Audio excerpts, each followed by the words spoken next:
میرے نبی کریم صلی اللہ علیہ وسلم نے ارشاد فرمایا کہ 3 لوگوں کی بددعا ایسی ہیں، اگر وہ لوگ بددعا کے لیے ہاتھ اٹھا دیں تو اللہ تعالیٰ ان کی بددعا کو فوراً قبول کر دیتے ہیں، اور 3 لوگ ایسے ہیں اگر وہ لوگ دعا کے لیے ہاتھ اٹھا دیں تو اللہ تعالیٰ ان کی دعا کو فوراً قبول کر دیتے ہیں۔ وہ 3 لوگ کون کون ہیں؟ سنتے جاؤ۔ اگر یہی 3 لوگ آپ کے گھر کے اندر موجود ہو، اگر آپ کے پاس موجود ہو تو ان سے دعائیں لے لو، بد دعا کبھی نہ لینا۔ وہ 3 لوگ کون ہیں؟ سب سے پہلے مظلوم کی دعا اور بد دعا۔ اگر مظلوم نے ہاتھ اٹھا دیے بد دعا کے لیے تو اللہ تعالیٰ فوراً ان کی بد دعا قبول کر دیتے ہیں۔ اگر دعا کے لیے ہاتھ اٹھا دیے تو اللہ تعالیٰ ان کی دعائیں فوراً قبول کر دیتا ہے۔ دوسرا، مسافر کی دعا اور بد دعا۔ جو بندہ سفر میں ہو، مسافر ہو، تو اللہ تعالیٰ اس کی بھی دعا اور بد دعا کو فوراً قبول کر دیتا ہے۔ اور تیسرا کیا ہے جو میرے اور آپ کے گھر کے اندر ہے؟ وہ تیسرا ہے حقوق الوالدین، والدین کی دعا اور بد دعا۔ جب والدین بد دعا کرتے ہیں نا تو اللہ تعالیٰ فوراً قبول کر دیتے ہیں۔ یقین نہیں آتا؟ بخاری شریف میں ایک واقعہ نقل کیا ہے کہ حضرت جریش جو تھے بہت بڑے بزرگ، بہت بڑے ولی تھے، اور ہمیشہ اپنے عبادت میں مصروف رہتے تھے۔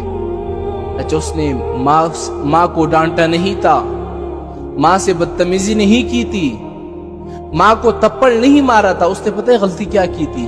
سنتے جاؤ۔ حضرت جریش ایک دفعہ نماز پڑھنے میں مصروف تھے، نماز پڑھ رہے تھے، تو والدہ نے آواز لگایا کہ جریش، تو چونکہ وہ نماز پڑھ رہے تھے تو انہوں نے نماز نہیں توڑی، وہ آواز لگا دی گئی، جریش جریش۔ جب اس بزرگ نے، جریش نے نماز کو ختم کر لیا، سلام کے بعد فوراً اپنی والدہ کے پاس چلی گئی، تو والدہ نے کہا کہ جب میں تمہیں اتنی دیر سے بلا رہی تھی کیوں نہیں آئے؟ اس نے کہا کہ اماں جان، میں نماز پڑھنے میں مصروف تھا۔ ماں کو غصہ آیا تو اس نے اسی وقت اس کو بددعا دے دی۔ بددعا کیا دی؟ اے اللہ، اس کو اس وقت تک موت نہ دینا جب تک یہ کنجریوں کی منہ نہ دے۔ اللہ اکبر۔ بس ماں کی بددعا تھی جو کہ لگنی تھی، کیونکہ حدیث میں بھی ہی آیا ہے۔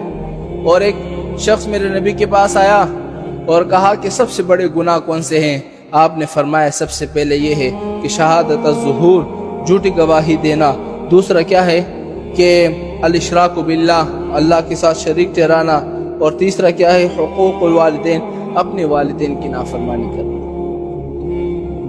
تو حضرت جریش ایک دفعہ اپنے عبادت خانے میں، آج بھی موجود ہے عبادت خانے جو ہے نا، خانقاہیں بنے ہوئے ہیں، ان کے اندر جو ہے وہ اپنی عبادت میں لگے ہوئے تھے۔ تو اس علاقے میں ایک بڑی حسین و جمیل عورت تھی، تو اس نے سوچا کہ یہ اپنے آپ کو بڑا نیک سمجھتا ہے، بڑا ولی سمجھتا ہے، تو لازمی بات ہے یہ چپ چپ کے جو ہے وہ گناہ کرتا ہوگا، لہٰذا میں بھی اس کو بھٹکاؤں گی اور اس کو اس مقام سے چھڑا لوں گی۔ وہ عورت آئی تو اس نے حضرت سے اجازت مانگی کہ حضرت، میں آپ کے عبادت خانے میں عبادت کرنا چاہتی ہوں اور میں آپ کو بالکل ڈسٹرب نہیں کروں گی۔ حضرت نے اجازت دے دی۔ تو اس عورت نے ہر ممکن ہیلا بہانہ تلاش کیا، لیکن حضرت نے نظریں اٹھا کر بھی نہیں دیکھا۔ وہ غصے میں آ گئی عورت، اور اس نے جا کر ایک چرواہے سے اپنا تعلق جوڑا، اور اس کے بعد وہ حاملہ ہو گئی۔ جب اس عورت کا حمل ظاہر ہو گیا تو اس نے اپنے علاقے میں چیخ چیخ کر کہنے لگی کہ لوگوں، یہ جس کو تم نے اپنا بزرگ سمجھا ہوا ہے، پیر بنایا ہوا ہے، اس نے میرے ساتھ زنا کیا ہے اور یہ اس کا حمل ہے۔ لوگوں کا بس سننا تھا جناب، لوگوں نے مرد آباد کے نعرے لگا دیے اور انہوں نے اس کے خانقاہ کو توڑ ڈالا، اور حضرت رو رہے ہیں کیونکہ اس کے علاوہ حضرت کے پاس کچھ تھا ہی نہیں۔ بہرحال جب وہ بچہ پیدا ہو گیا تو وہ عورت اس بچے کو لے کر آئی کہ یہ تمہارا بچہ ہے، اس کو سنبھالو۔ اب ساری دنیا اکٹھی ہوئی ہے، دیکھ رہی ہے۔ حضرت جریش نے 2 رکعت نماز پڑھی اور اللہ سے مانگا کہ اللہ میری عزت کی حفاظت فرما۔